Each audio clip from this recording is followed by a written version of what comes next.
Indonesia 2025, Firsta Yufi Amarta Putri pulang kampung ke tanah kelahirannya Kabupaten Banyuwangi, Jawa Timur.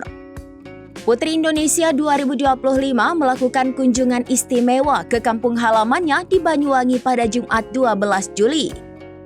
Dalam kunjungan tersebut, ia bertemu langsung dengan Bupati Banyuwangi Ipuk Fiestiandani dan berbagi pengalaman selama mengikuti ajang kecantikan nasional yang membawanya meraih gelar tertinggi. Dalam pertemuan hangat di Pendopo Sabah Swagata Blambangan, Putri Indonesia 2025 menyampaikan rasa syukurnya bisa kembali ke tanah kelahiran dan disambut dengan penuh kebanggaan oleh pemerintah daerah.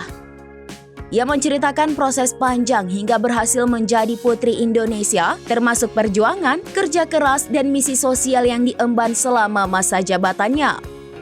Bupati Ipuk menyambut baik kunjungan tersebut dan mengapresiasi kontribusi Putri Indonesia dalam mempromosikan potensi daerah.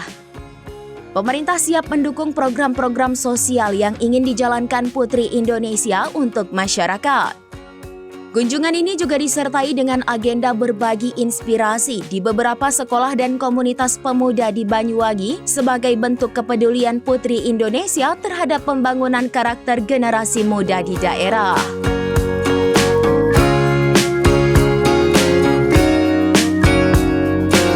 Download Tribun X sekarang, menghadirkan lokal menjadi Indonesia.